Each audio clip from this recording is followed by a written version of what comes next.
Hello, language teachers. Today we're talking about how to get the most out of your course book when teaching English for specific purposes. Now, we're interested in focusing specifically on productive skills today, and in specific, I'll be talking about speaking skills. So this is a terrific series. It's Oxford Business English, the Express series. It often includes multimedia, supplemental information, resources. And today I just happened to find this one online, English for the Fashion Industry. Okay, so imagine you are an English teacher who is working with people in the fashion industry and or designers or brand managers, for example, and you are using this course book. How can you go about getting the most out of it?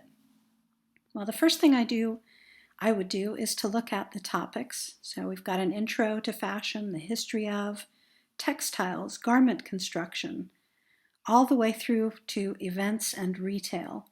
And what you see here are the language functions, the skills involved, describing job roles, talking about current projects, including things like grammar elements, requests and responses, adjusting measurements, describing packaging, all the way through to making, accepting, and rejecting conditions. And what we see is that at the end of the book, there's a test yourself component, that there are some language tests, answer keys, transcripts, useful phrases. So it's a short book, but it's quite comprehensive. So it's been developed specifically for people working and or preparing to work in the fashion industry who need to use English every day at work to communicate. What we see is that the book consists of the 8 units we saw in the table of contents. Each unit begins with a starter, and this is like basically a pre-activity establishing prior knowledge, a short exercise, a quiz, meant to engage the reader, the language learner, into an introduction to the topic. And then each unit will have practical exercises. There's lots of listening, industry-specific texts and vocabulary. And then each unit closes with an output text, followed by questions for reflection and discussion. Now, part of the limitation of a course book, and this is why we language teachers are so very important in the world, yes we are, is that output is limited if there's no one to talk to reflect with, and discuss things with. So this is where your part of it comes in, getting the most out of the course book. Let's just look at the first unit, the introduction. So we've got some nice photos here with some industry-specific vocabulary. And the idea is to match the job titles to the photos. So it's a matching activity that teaches vocabulary. Then we've got some input. We have a listening activity in which the people describe their jobs. So again, we're hearing the vocabulary in usage, and the vocabulary is being, let's say, consolidated. We're helping our learners fix it in their minds by doing that listening. Okay, listen again, and now this is listening more for detail, right? Here, this is what's called listening for gist. You're listening for the main idea about how they describe their jobs. But here, they're listening for detailed information. What job responsibility don't the speakers mention? So again, testing 2 different types of listening, essentially. Now we've got a straight ahead vocabulary in context activity. Complete the sentences using the words. All of this is terrific for, just skill building, vocabulary building in specific, tidbit of information. Again, more sort of reading and plugging sentences into job descriptions. Some information on spelling. And of course, because this is a course book, it is reading heavy, right? What we're missing is the interaction element, but that's where the teacher comes in. Okay. This is where we see our industry-specific vocabulary. So whether it's the fashion industry, or we're training engineers, or we're training cooks, chefs, there will be specific vocabulary that's used in that specific area. Okay.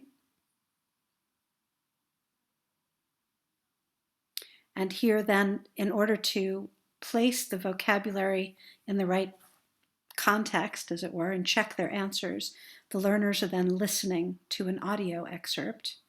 And now they listen again and they're answering comprehension questions. Ooh, how nice.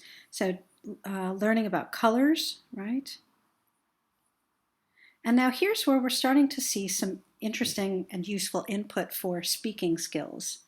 We're seeing very, vocabulary that is geared toward the fashion industry, of course, as useful phrases or chunks of language that our learners can use, can learn from, can implement.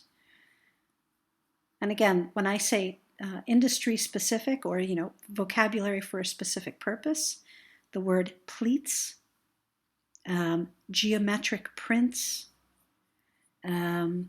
fabric buttons, promotional event, fashion show, tuxedo style trousers, all of this again is specific vocabulary for this specific industry.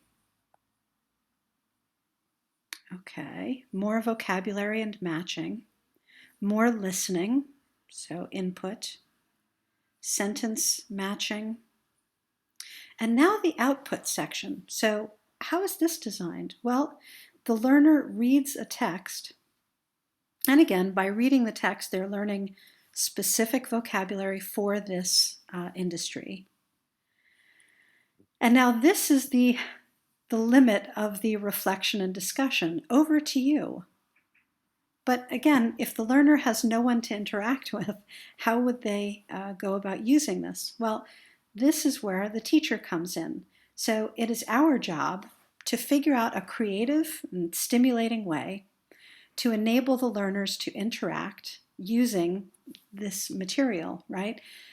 Not just the over to you section, like this could be an open discussion that students have. And all of this could be done as homework leading up to the in-class discussion.